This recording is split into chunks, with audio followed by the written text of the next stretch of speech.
My name is Bismarck Obando, and I'm the Public Affairs Director with the League of California Cities. This past Thursday, the League Board of Directors voted to co-sponsor legislation to improve the regulation of medical cannabis in a manner that protects local control, addresses important public safety concerns, and enhances health and safety standards. 1262 is sponsored by the California Police Chiefs Association and is being authored by Senator Lou Correa, Santa Ana, a veteran legislator who has a long history of working with law enforcement organizations as well as local government. 1262 will, for the first time, provide a clear roadmap for the responsible implementation of Proposition 215 in California, since voters approved this measure in 1996. Stakeholder groups and the media begin to learn about the introduction of this measure. We will ensure that our member cities have been briefed on the various provisions of SB 1262, as well as be able to provide you with an opportunity to learn what this bill does and what it does not do. Let's take a quick look at the agenda for today. Tim Cromartie, our public safety lobbyist, is going to be providing you with information today. The first item that he's going to tackle is providing background on the medical marijuana debate. He's also going to explain the need for action legislature. And thirdly, he's going to provide an overview of SB 1262 and all its provisions. As we move forward with this webinar, I wanted to take some time to just kind of go over some general items. All of you have probably noticed all lines have been muted. We will have a Q&A session at the end of the presentation. And if you look at your right-hand panel, there's a box that says Q&A. We are going to be taking questions in written form that way. There's a chat box function. We will not be looking at that chat function. So all questions need to be submitted in the Q&A box, and then Tim and I will review those questions and answer them for you. So with that, I'm going to turn it over to Tim, who's going to be providing you with an overview of SB 1262. Tim? Thank you, Bismarck. Good morning. Why are we here? Why are we doing this bill? This is fundamentally about three things: enhancing local control, protect public safety, and creating uniform health and safety standards in the lawful distribution of medical marijuana only in those cities and counties in which it is authorized. It carefully safeguards the right of cities and counties to decide whether to regulate or prohibit medical marijuana cultivation and distribution. The bill is not an endorsement of the legalization of marijuana, nor should it be considered a gateway bill to facilitate the legalization of recreational marijuana at some later time. This bill provides a much-needed and long-overdue framework to effectively implement Prop 215, but in a responsible fashion. While 215 provided patient access to medical marijuana, it did not include a comprehensive framework for implementation that provided local governments with the explicit authority to create and enforce locally driven policies, nor did it ensure public safety by providing clear guidelines for marijuana regulations. Now, to that, since Prop 215's passage, we've had regulatory chaos, piecemeal legislation, and perpetual litigation culminating in the Riverside case last year. None of this served local governments, law enforcement, or patients as well. Last year, in particular, several bills attempted to undermine or eliminate local control on critical issues such as municipal zoning, permit decisions, and licensing ordinances. Similar bills have ignored public safety concerns about promoting recreational use. They've sought to limit local law enforcement's investigatory powers in some cases, and failed to address diversion of the products, cartel activity, or concerns at dispensaries. Did not include the health and safety standards that are necessary for any medicine, particularly a medicine that has psychotropic properties. Now, California Police Chiefs Association and the League have worked together for the past 4 months to co-sponsor SB 1262 that for the first time effectively retains local control, protects public safety, and creates uniform health and safety standards for distribution of medical marijuana. The proposal entails 4 months of intensive research by both our organizations. It upholds current law and builds existing policies to ensure cities have control of regulating local medical marijuana facilities. It requires local medical marijuana dispensary owners to secure all local permits in order to obtain a state license. And if they fail to do so, they cannot obtain that license. It's recreational marijuana use from having easy access to medical marijuana for non-medical purposes, which threatens public safety. It'll create stronger tools for the California Medical Board to monitor and regulate doctors who are recommending medical marijuana, makes inquiries and audits doctors under specified circumstances, as establishes a certification process for recommending doctors.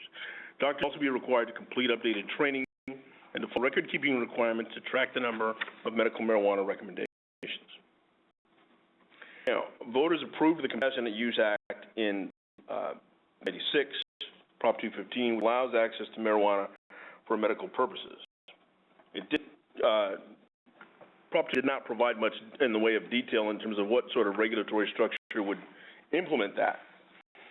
The next major iteration in law was SB 420 by Senator Vasconcellos. In 2003, it allowed patients and primary caregivers to cultivate medical marijuana for personal use and established in the Department of Public Health a medical marijuana card program for patients to use on a voluntary basis. Now, the last major piece of legislation that has added to the question of Prop 215 should be implemented.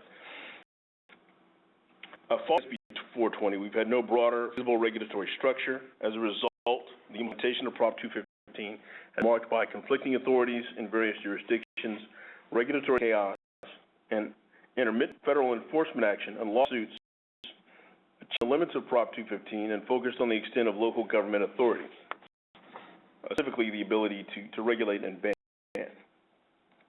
Previous attempts at medical marijuana legislation have focused primarily on some form of state preemption,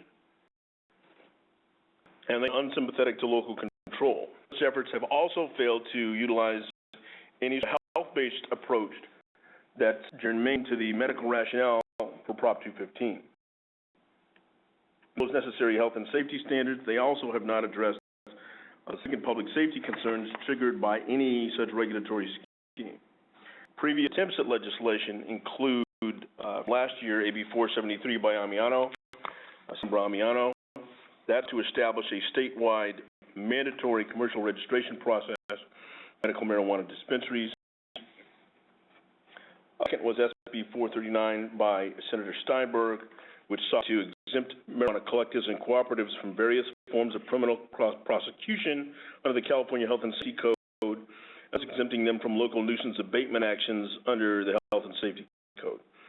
Finally, there was AB 604 by Assemblymember Amiano that sought to establish for-profit sales of marijuana by commercial operators and significantly restricted municipal zoning powers and law enforcement authority. What we have in the terms of current law, we have Prop 215, which specifically decriminalizes the use of marijuana for medical purposes, provides for patient access to medical marijuana, and prevents doctors from being penalized for making medical marijuana recommendations. As 420 in 2003, again, established the Medical Marijuana Program Act, which clarified some implementation aspects of Prop 215, the issuance of identification cards for qualified patients, again on a voluntary basis, and allow patients and their primary caregivers to collectively or cooperatively cultivate medical marijuana, grant immunity from nuisance abatement actions for that activity. There was last bill from 2010, SB 449 by Senator Leno, that decriminalized the possession of up to 1 ounce of marijuana and reduced simple possession from a misdemeanor to an infraction. Now, what does SB 1262 do specifically? It protects local control by the operator from obtaining a state license if the operator has first secured all necessary local permits from a particular jurisdiction. That jurisdictions with bans because it upholds local government's ability to ban dispensaries and all related facilities. If you're a jurisdiction that has a force, then that operator is not going to be able to get permits from your jurisdiction.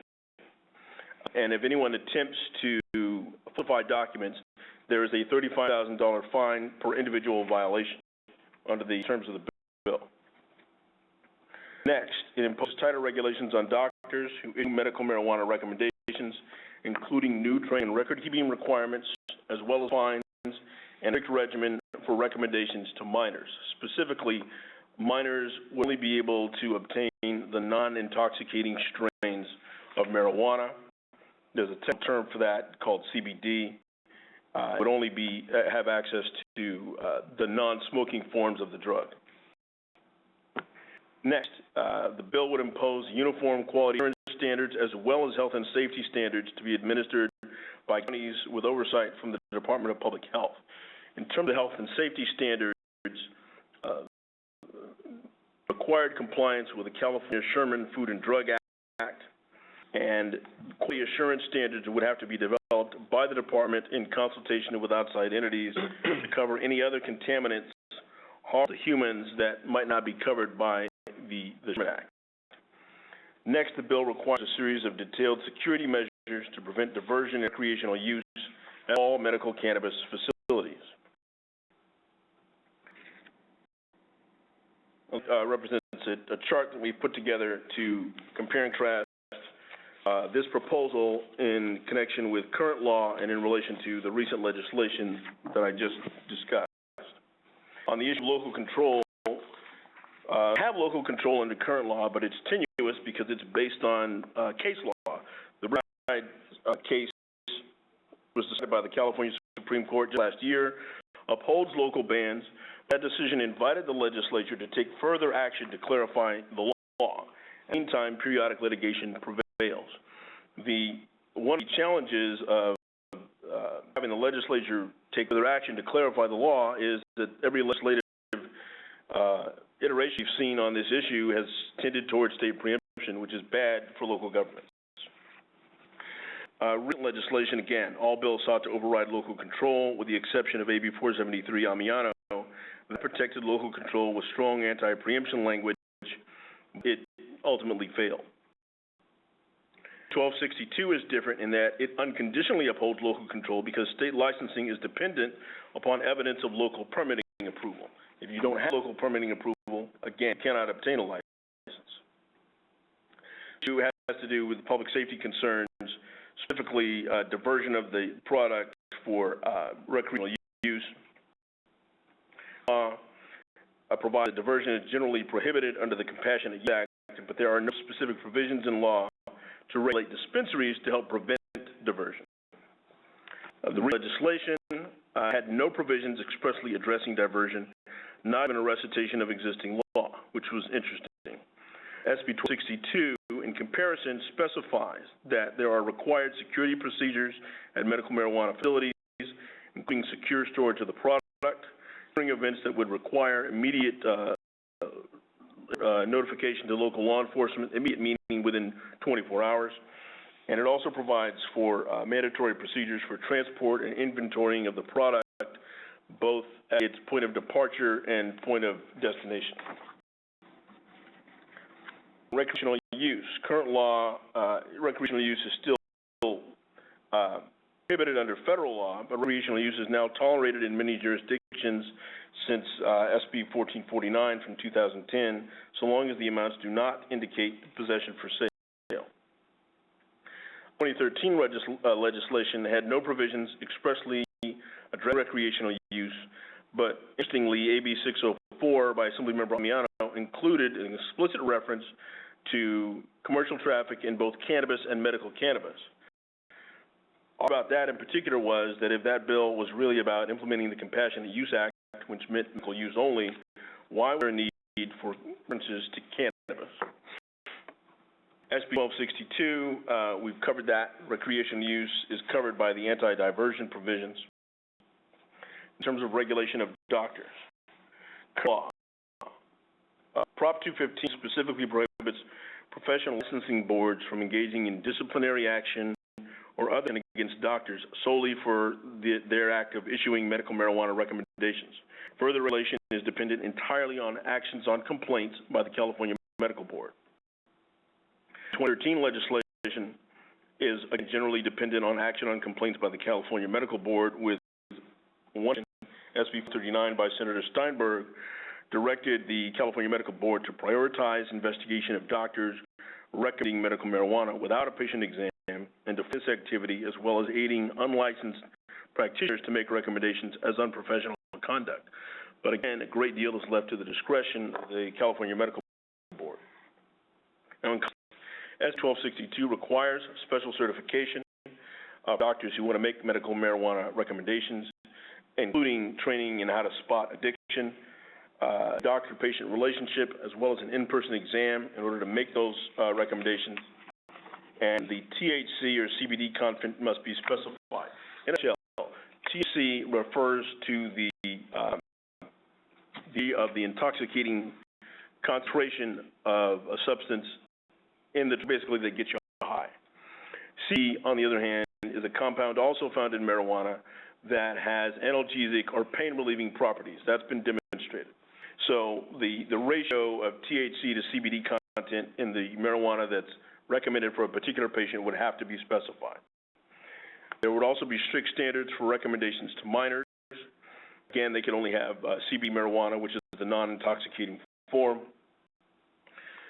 The bill also requires record-keeping and monthly reports to the California Medical Board and includes triggers for audits, specifically any physician recommending more than, currently the proposal states more than 100 recommendations per year.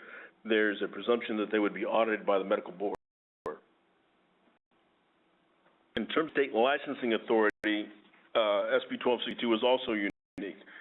Current law, the state licensing authority is essentially non-existent. There is no centralized state entity with oversight in this area, although SB 420 from 2003 authorized the Department of Public Health to administer a voluntary medical marijuana card program. The recent legislation from 2013 designated the Department of Alcoholic Beverage Control as the administering state agency. We thought that was inappropriate because we thought there really ought to be a health-based model. For that reason, SB 1262 designates the Department of Public Health as primary state regulatory entity, along with a significant role by the California Medical Board. Of health and safety standards, law, they're non-existent. The 13 legislation, they're again non-existent. SB 1262, for the first time, would require compliance with the Sherman Food and Drug Act, prohibit the use of non-organic pesticides, and require development of quality assurance standards by the Department of Public Health. It would also designate to the county health department's responsibility for enforcement of those and safety standards with guidance from the Department of Public Health. I have already covered this slide, but again, the quality assurance standards are important for identifying any contaminants that may not be covered by the other legislation. And this is a new area of science, so there's reason to do due diligence on that because, again, it's a medicine and it'd be safe for ingestion. Again, regulatory entity. Current law, there are no designated central entity. The Department of Public Health issues the voluntary medical marijuana cards. All legislation was in the 2013 session designated AC as the regulatory entity. And again, SB 1262 is health-based with the Department of Public Health, the California Medical Board, and county health departments each having a critical role. That concludes the presentation. All right, Tim. I covered a lot of information here, but we can take some questions. I see one question has come in, but if you have a question that you'd like to ask Tim regarding the overall overview on SB 1262, key in your question on the Q&A box, and then we'll take that question.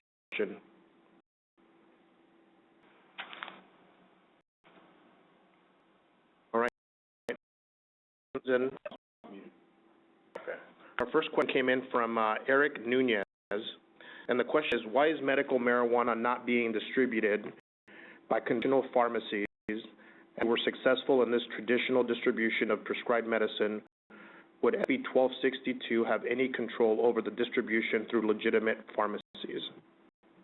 The answer to that is that marijuana is, according to federal law, marijuana is currently a Schedule I drug.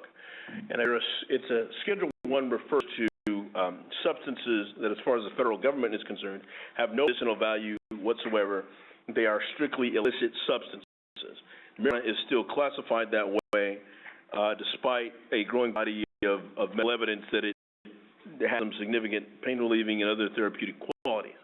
But as long as the federal government has it identified as a Schedule I drug, it is not possible for doctors to write prescriptions. Doctors are writing recommendations, and it's illegal for pharmacies to distribute it. They did so, they could lose their license.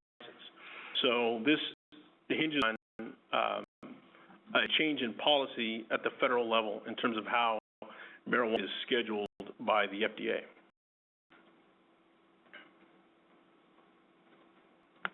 I think we have a request for a voice question. It looks like Dr. Martinez. Okay, Lane, it looks like your hand is open. Do you have a question you'd like to ask Tim? No. Okay.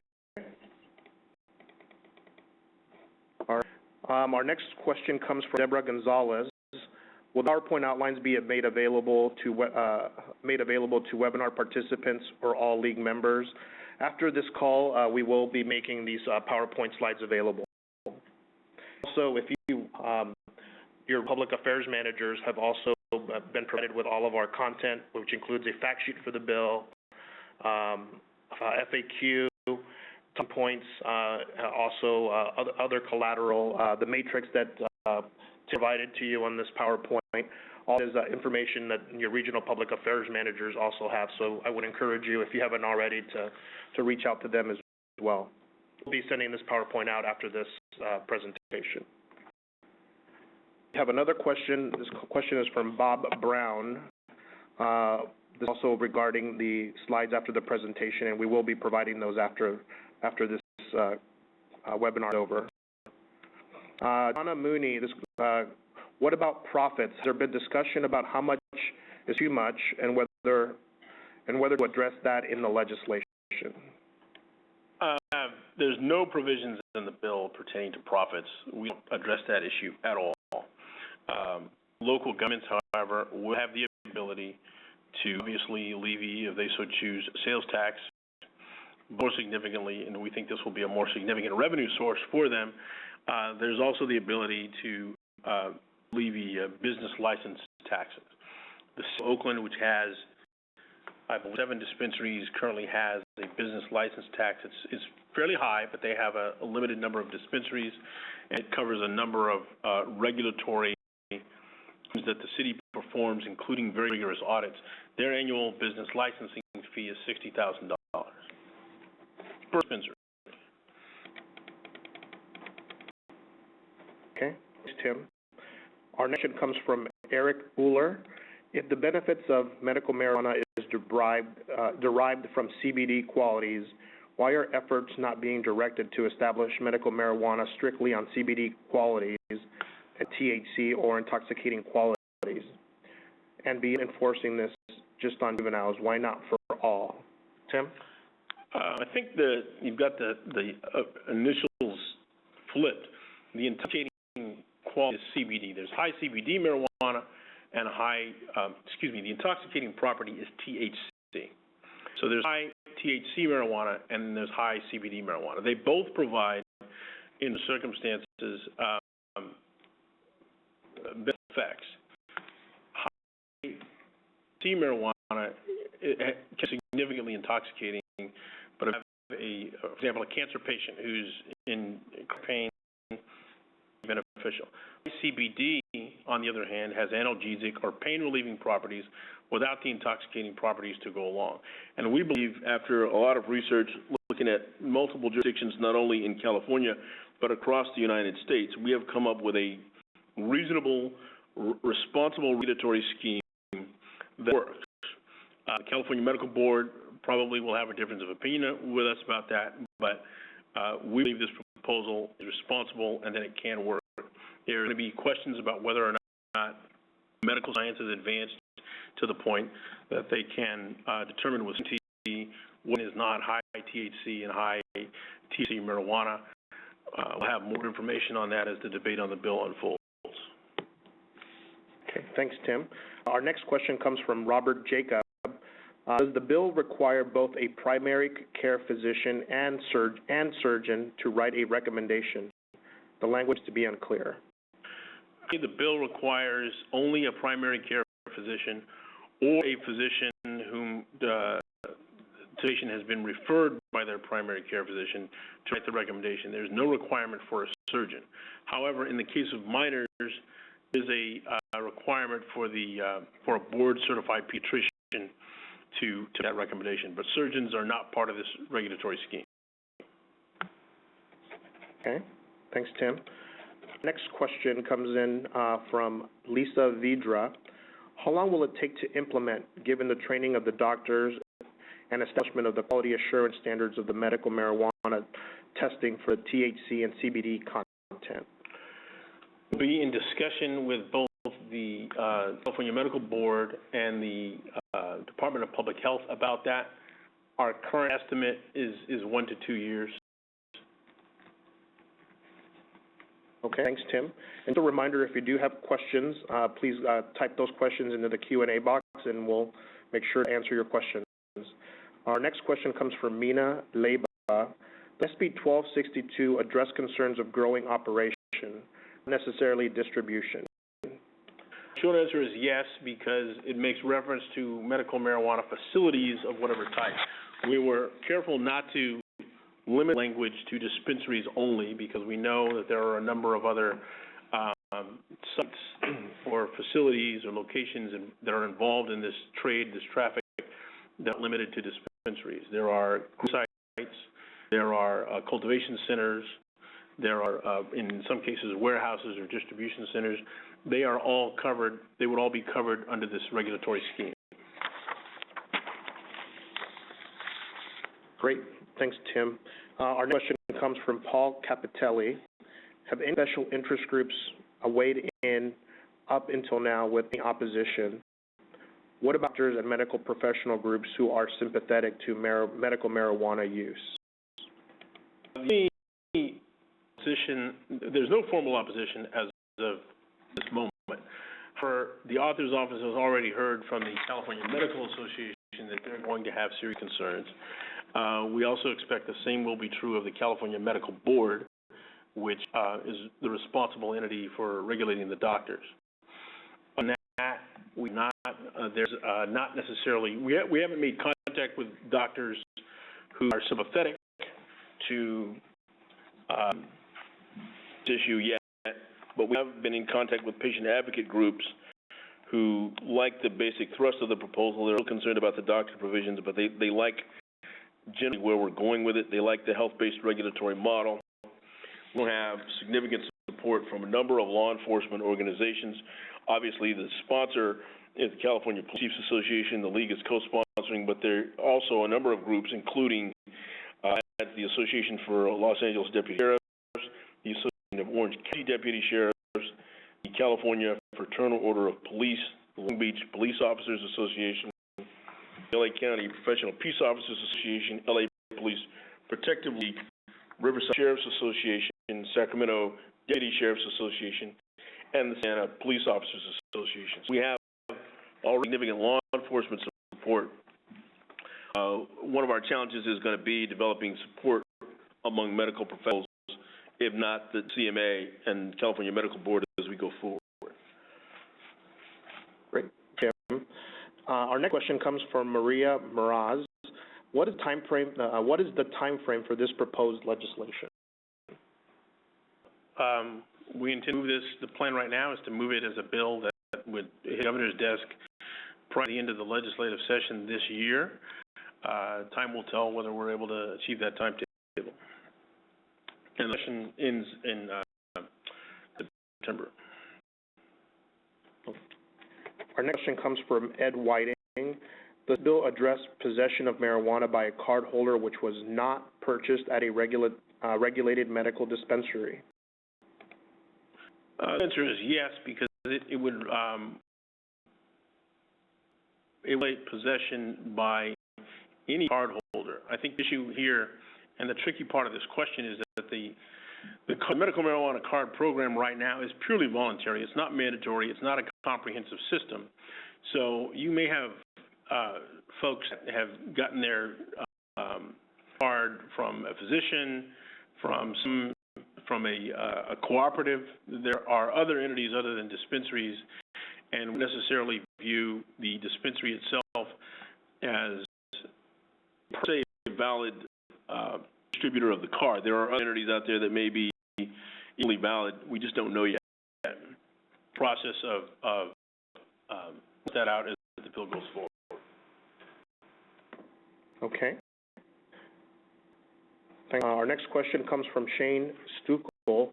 How's the legislation requirements programming funded? So the money is going to come from the Department of Public Health will have the ability to charge licensing fees. Obviously, we're probably going to base that on, I think, the scheme in the Amiano bill,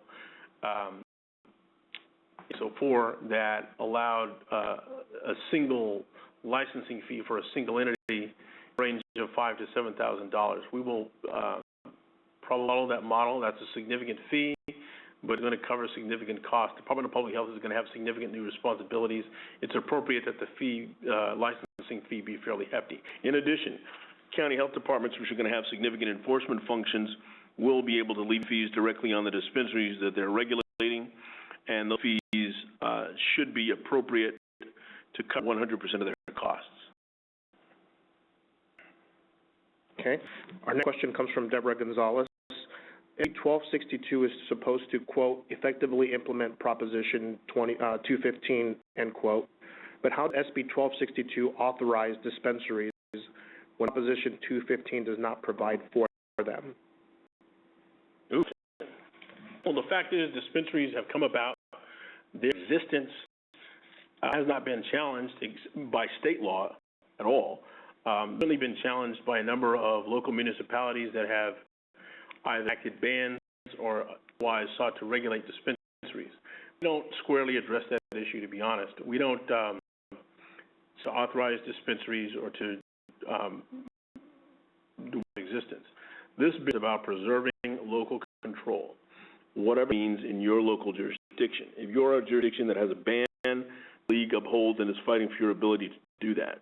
If you're a jurisdiction that has decided to have dispensaries and hopefully regulate them in a responsible fashion, we're fighting for your flexibility to do that as well. Our view, primarily in bringing this bill forward, need to be proactive on it, is we don't agree with a model of state preemption where this is directed from Sacramento, and there ought to be room for a diversity of issue. That's what this bill is trying to provide the framework for.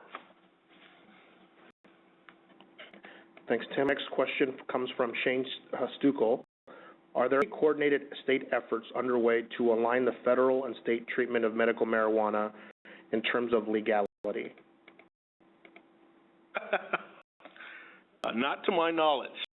The federal government has been, frankly, they've gone forward on this issue just over the last year and a half. One of the, there's been, depending on the jurisdiction, U.S. attorneys in various jurisdictions have taken an approach of they're going to enforce the law to the hilt. Other jurisdictions are following the Cole Memorandum, which is named for a Deputy Attorney General who issued it in August 2013. That memorandum basically laid out a new framework as far as the Department of Justice is concerned, which is that if dispensaries are abiding by state and local laws and permitting requirements, zoning, et cetera, and they are not selling or otherwise facilitating the transfer of marijuana to minors, then it would not be a priority, an enforcement priority for the Department of Justice. So it's a soft way of saying, if you're in compliance with your state and local laws, we're going to look the other way. That is not law. That's a regulatory response. It's probably valid only through the next presidential election. It could very well change, perhaps even prior to the election, depending on how the political winds are shifting. So we've had conflicting, consistent signals for feds on this issue, and to my knowledge, there's no coordinated state federal effort on this, which is why the lead of police chiefs felt urgency about moving forward with a regulatory scheme of our own that protected local control and addressed public safety issues and incorporated health and safety protections, because those components have been seen, in our view, for every major piece of legislation we've seen on this issue thus far. Thanks, Steve. Tim. The next question comes from Steve Itagaki. With counties enforcing cultivation sites, will cities still be able to implement cultivating restrictions? Absolutely. This bill does not interfere with local government's ability to enact what regulations they see fit in their particular jurisdiction. If you have existing dispensaries, those would be protected in terms of their ability. If they can comply with the new regulatory structure, which is show that you've got your local permitting requirements and license tax or whatever is all paid up, and you then go to the Department of Public Health, then you get your license and continue to operate.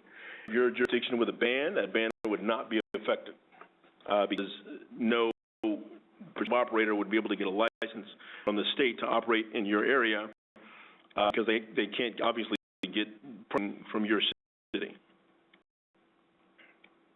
Okay, and just a reminder, if we still have a few more questions to go, but if you have a question or a follow-up question, just remember to key in your question in the Q&A box, and we'll get down to your question. Let's see, we have another question from Sue Frost. Say that both high THC and high CBD marijuana would render a person unable to drive for a period. How long and how do you post driving under the influence issues? The answer to the first part of the question is no. Both high THC and CBD would not render a person unable to drive. Only high THC would render a person unable to drive, and be for an indeterminate period, depending on the individual's body chemistry and what strain of marijuana they had. One of the difficulties in this area is that everyone's body chemistry is different. There's a lot of research that has yet to be done on medical marijuana or marijuana in general, and the extent of its intoxicating properties and how to measure them really have yet to be determined. For that reason, until very recently, there has been no scientifically accurate and consistent method to identify how high is someone and are they so impaired that they cannot drive. Now, I have heard anecdotally, I don't need to have direct evidence of it, I have heard anecdotally that there is new technology out there that can measure whether someone's sufficiently impaired to drive. I don't know who manufactures it. I don't know where it's operational. I do that it's not widely available yet. So that is probably something that will probably have to be developed and made affordable for law enforcement or state to be able to acquire it. Okay. Next question comes from Eric Engelbart. You mentioned, oh, go ahead. No, that's fine. Okay. That was an FYI. Next question from Eric Engelbart. You mentioned this legislation requires automatic audits of any doctor who recommends medical marijuana greater than 100 patients. These audits trigger HIPAA concerns. Also, how was the 100 recommendation threshold derived? The audits may trigger HIPAA concerns if they involve information on individual patients. The trigger is not who's getting the recommendations. The trigger is how many recommendations were made. So the way we envision it, we don't anticipate that there will be HIPAA concerns because we're not trying to identify individual patients. And understanding of HIPAA is that that's really the trigger. Are you trying to get an individual patient information? Now, 100 recommendation threshold, that was a number selected by the police chiefs. And, we'll have to get into a dilemma about how that was arrived at, but that came from the chiefs. We have looks like we have another question from Mr. Ed Whiting. Is there any violation for a cardholder to be in possession of marijuana in an unmarked container? The law is silent on that point. The trigger is really, are you indicating personal use or an amount that rises to the level of possession for sale. But the container, the law, to my knowledge, is silent on that. Okay. Thanks. Our next question comes from Eric Nunez. Legislation, political question. Doesn't know if Amiano or Steinberg are actively opposed to this proposed legislation. Steinberg's office we have not heard from at all yet. Have heard, but have not confirmed that Submember Amiano may be opposed, based perhaps on the regulation of the physicians. We don't have direct evidence of that. Okay. This question comes from Elena Gurley. Are you aware of any ballot measures percolating that would legalize marijuana for recreational use? Do you anticipate this bill to be affected by such a measure if it were to pass? There are, to our knowledge, both the League and the police chiefs have been tracking that issue very closely. To our knowledge, there are at least 2 that have been certified by the Secretary of State for signature gathering. There are at least an additional 4 more that are under review by the Secretary of State, all of them geared toward probably toward the November ballot. Heard and press accounts in the last 2 weeks have confirmed this. We've heard that the back of the legalization, the various entities supporting legalization have been summarized and unable to coalesce around a single measure or even 2 measures. For that reason, they have had, there's significant internal differences among the groups, among themselves rather, and for that reason, they've had a lot of difficulty gathering some funds to back the signature gathering drives. Also, it has affected the donor base because the donors are looking at, potential donors are looking at polling information and seeing that the polling is not quite high enough to ensure that it would be a good investment of their money to try to back a legalization measure in 2014. I think it's been between 60 to 55%. You need higher numbers than that to ensure on a ballot measure. The other factor is that in off-year elections, meaning non-presidential year elections, traditionally the turnout tends to be a little more conservative. And they may very well have made a strategic decision to wait until 2016. All signs so far indicate that. In terms of what would affect SB 1262, obviously, it would be an entirely different situation because you'd have legalized sales. What we are hoping, and the reason we're bringing this forward, regardless of the possibility of an initiative, is that we think it's a model for a responsible regulatory framework that will work, that have yet seen from any other source. And for that reason, we think it would help shape the conversation about what legalization would look like. Okay, thanks, Tim. We have another question from Ross Trendle. Does the bill include regulation of mobile dispensary operations, standalone and in connection with a brick-and-mortar location? What are delivery services / transport operations? Answer to all of the questions is yes. It's intended to cover all facilities, including mobile dispensaries, and any facility of any type that touches the traffic or the movement of the product. Okay, we have 3 more questions here, so if there's any follow-up questions, please type those questions in the Q&A box. But it looks like we're about to wrap this up. But let's see here. We have a question from Blaine Michaels. All of this is really needed. What's the preliminary reaction of legislators? Are there other sponsors? We don't. This bill was only introduced on Friday. It appeared in print on Saturday morning.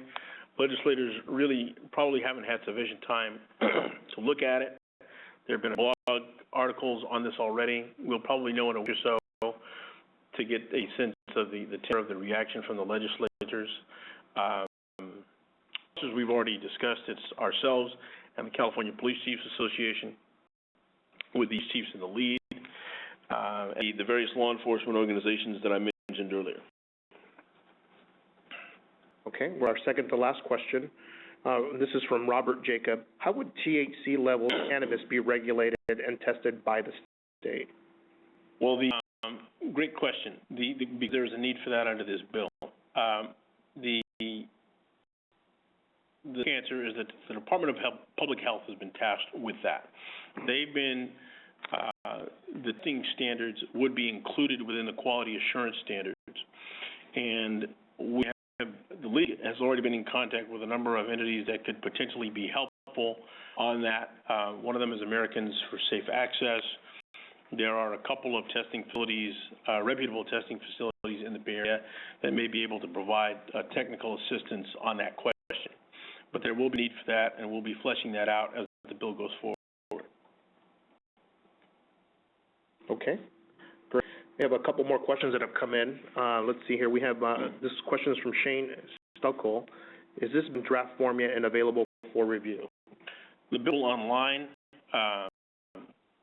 via our website or by www.info.ca.gov. That's leginfo.ca.gov.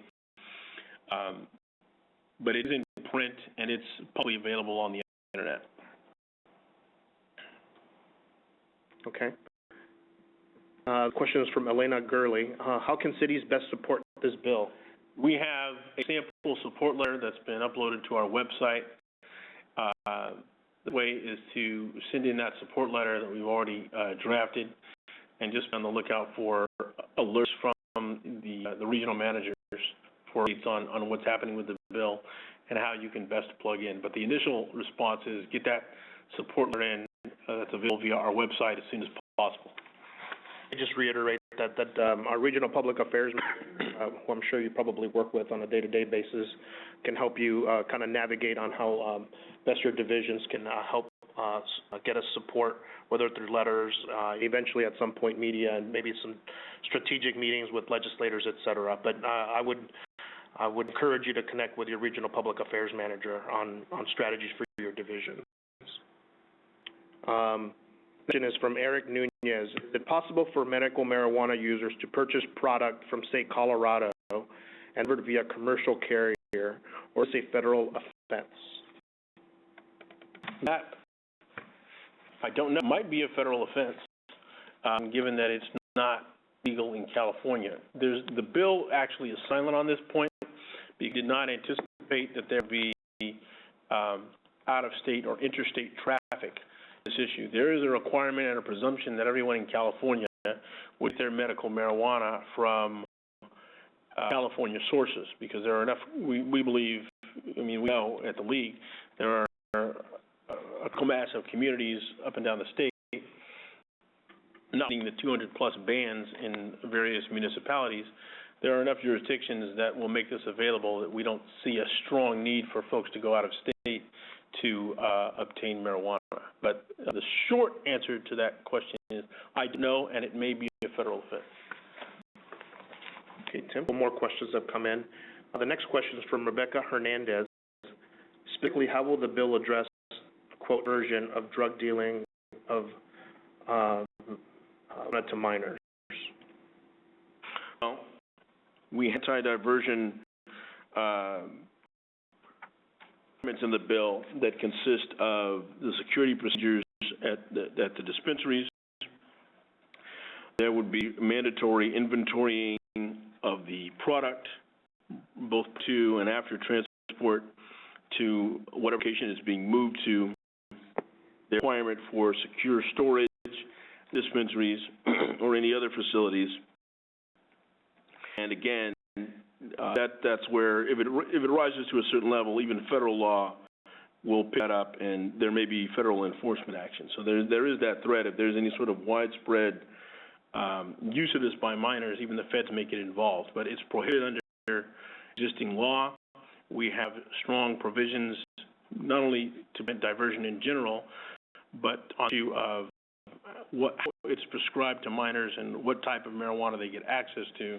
We deal with it via those mechanisms. Okay, we have another question that just came in. This question is from Scott Priester For like ours, which prohibits dispensaries through our land use zoning, this bill provides a great check system like BC licensing. This is an issue of urgent importance. So can the process be streamlined to significantly the 1 to 2 years? Time will tell. There's a number of things that are going to have to be worked out for this bill, not only to get through the legislature, but for it to be effectively implemented. One is we're going to have, we know, significant pressure from the medical community for amendments to the bill. With time will tell whether or not that happens. For the most part, my opinion is we're not going to be willing to entertain a number of amendments that they're likely to propose.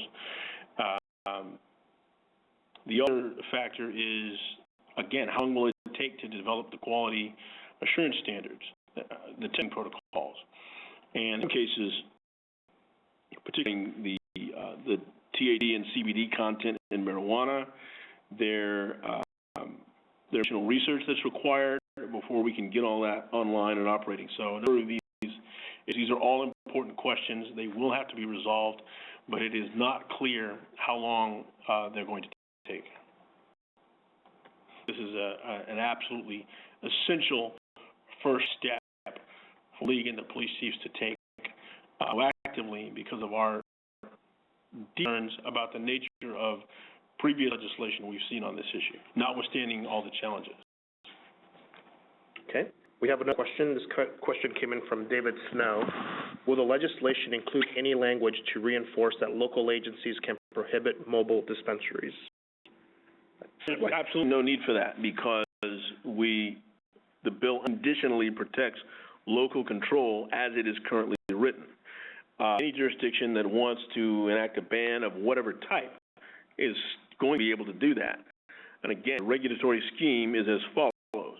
If you're a prospective operator and you want to operate a dispensary, a cultivation center, what have you, in a particular jurisdiction, you first go to that jurisdiction to get licensed and then go to the State Department of Public Health to get a license to operate. You cannot operate without both. You cannot get a state license without the local jurisdiction giving you the requisite permits, and attempt to falsify that documentation and then present it to the Department of Public Health and get caught. There's a $35,000 fine for individual violations. So we think we have a regulatory structure that will work and that has sufficient deterrence against the bad actors. Okay. This next question is a follow-up from Mr. Scott Priester. I think you might have answered this question, but I'll ask it again, then you can follow up. Has the league prepared letters of support for use by members yet? Absolutely. Again, that's the sample support letter is available on our website. We have another question. This is from Annie Sahar. What, if anything, have you learned from what is happening in Colorado and Washington since marijuana has become legalized, crime banking issues, and has affected the contents of SB 1262 in any way? It's really affected the contents.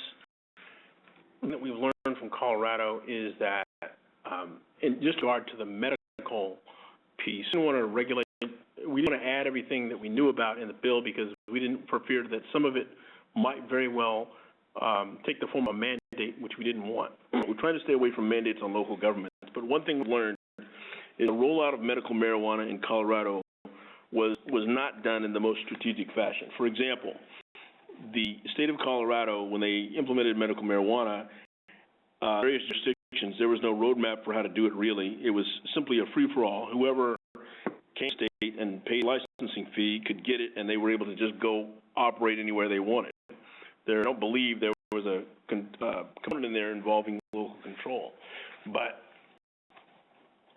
that we discovered that we think is going to work best for municipalities, model that Oakland implemented, which is to have a per capita formula for the number of dispensaries that you are ultimately going to have. If it's one per 14,000 or one for 25,000 residents or whatever you want the formula to be, that control the universe of dispensaries that you ultimately have to regulate. So it significantly the regulatory burden that you're going to have at the local level, and that's very important. Colorado, the city of Denver alone had over 200 dispensaries. The city of Oakland has 7. The city of Denver had such a regulatory problem, and which led to they couldn't begin to get a handle on the amount of traffic, the amount of revenue or product being moved. And for that reason, last fall, the Department of Justice and the DA in and did a joint sting operation in the Denver area to bring some of that activity under control. But if you have a per capita formula for the number of dispensaries, there will automatically be a cap at some point based on the population in your city. That will control your regulatory challenge, and we think that's a very smart way to go about it.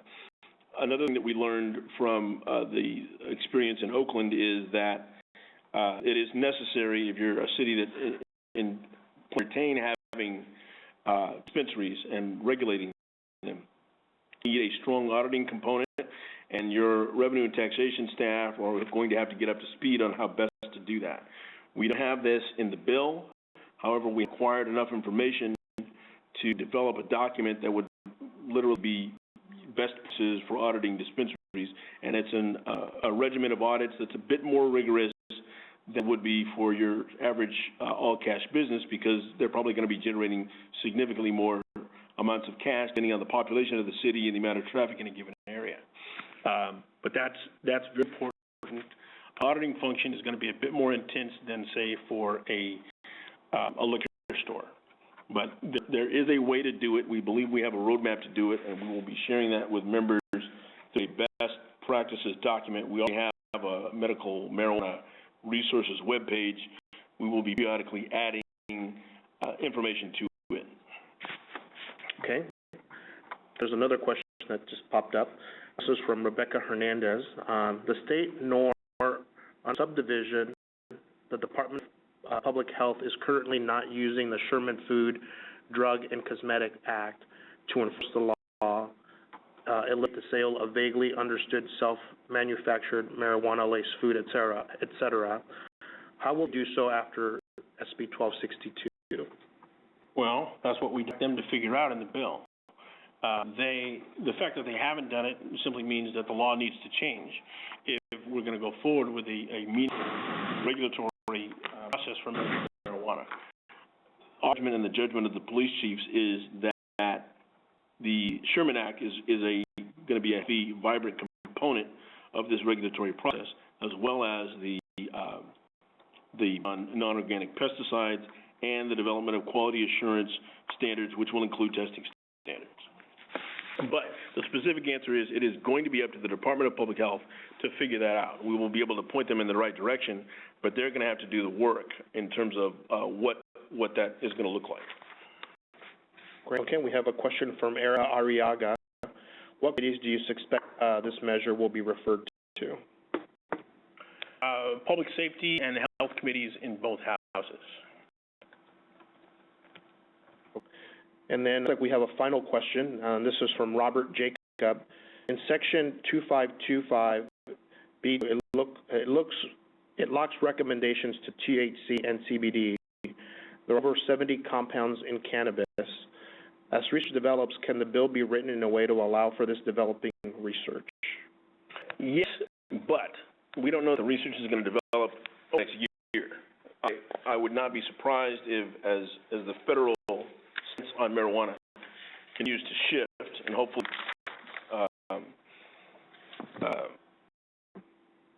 provide clearer guidance than we have right now. Maybe, I think, because the problem historically has been the following, that because it's a Schedule I drug, it has been very difficult for legitimate researchers to try to get funds to finance research activities on marijuana, because obviously there's a chilling effect when potential donors find out you're doing research on an illicit substance. That's a Schedule I drug. Why are you doing that? If the feds ever reschedule that drug, for example, get a Schedule II, similar to, I believe, codeine, then that may open the floodgates in terms of the availability of funding. And at that point, there will be probably opportunities for more comprehensive research on the various compounds in marijuana. However, we think that will take years, and it will probably require follow-on legislation as opposed to amendments that will be taken in this bill. Great, thanks, Tim. It looks like we've answered all of the questions that have come in, and we've spent about an hour together. I'll give it a minute or so if there's any follow-up questions or so from you. If not, Tim, do you want to make some closing comments? Yeah, we think it's very important. Shortly after the end of the session last year, at the staff level, the league and the police chiefs met, and based on the drive-through legalization in other states, the stance that the federal government was taking with the memo and the legislation, which we had seen just that year, which again entailed state preemption and not much attention to the public safety concerns that law enforcement had repeatedly raised. Our take on the issue was that the only way we were going to see a proposal that addressed our concerns was to roll our sleeves and write it ourselves. And that's why SB 1262 came into being. So we hope that as many cities as possible will support it, irrespective of where you stand on whether you have a ban or whether you want a dispensary on every block. The league is supportive of your desire for local control. And this is the only piece of legislation we've seen that really respects that, addresses the public safety concerns, and tries to go forward in a responsible fashion with a health-based model. Okay. Thanks, Tim. We did, while you were making your closing comments, we did get one more question, and I just want to ensure that we answer all the questions from our members. This is from Annie Sahar. It's a follow-up question, but what about the fact that a cash business that takes in large amounts of money and have a bank account, the regulatory process deal with the potential attendant crime of burglary, armed robbery that comes with these businesses? Well, we have two answers to that. One is we have, for the first time, mandatory security requirements that would be that would have all dispensaries or other facilities. The other issue, and this is an important development at the federal level, as of January 23rd, Attorney General Eric Holder announced that there would be guidelines jointly issued by the U.S. Treasury Department and the Department of Justice. Those guidelines have since been published, and they provide banks, specifically FDIC-insured institutions, with a roadmap for if you accept money for medical marijuana dispensaries, if you're going to allow them access to your bank, these are the procedures that we want you to follow. And they so give some welcome relief in this area, because that's been a huge roadblock. One of the biggest public safety issues is it's an all-cash business, and it generates, the average dispensary generates a significant amount of cash in a single day. It is far more of a public safety issue than even liquor stores for that reason, because they generate several times the amount of cash that liquor stores do in a given time period. Provide some relief. We are hoping that it will lead to a more secure fashion. There's dispensaries right now are in the position of having to hire armored cars and armed guards to transport their cash to wherever it's going to go. But the relaxing of the ban on federal banking institutions help a great deal with that. Okay. Doesn't look like we have any other questions. With that, we're going to just wrap it up. But if you want to get additional resources on this bill, I encourage you to go to our website. There is on the hot topics section of the main page. There's a link with a number of different informational items that you can use as you are working on do research on this bill. Or, like I said, I would encourage all of you to connect with your regional public affairs managers who have been briefed and have other collateral material on the matter. So, with that, there's no other questions. We appreciate you taking the time to be with us for about an hour and briefing you on this very important measure for the league. Okay? Thanks, everyone. Thank you.